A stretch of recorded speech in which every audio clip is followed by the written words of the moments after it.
وسابت البيت ومشت.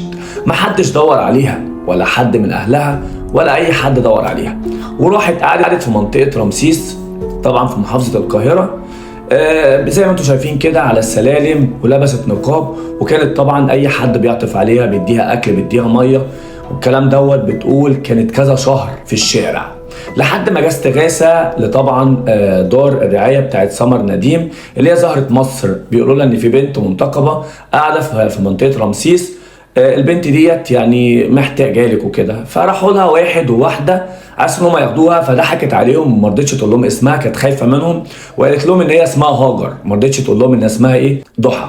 فبعد كده اطمنت لهم وراحت معاهم. بس طبعا سمر نديم بتقول لما عرفت ان هي محتاجه لدار رعايه بعتها، لان هي طبعا الدار اللي هي كانت عندها اللي هي فيها دار يعني لكبار السن وكده، ولكن بعد كده اخدتها وعالجتها وقعدتها معاها في الدار لحد طبعا ما حصلت المشكله اللي طبعا كلنا سمعنا عنها.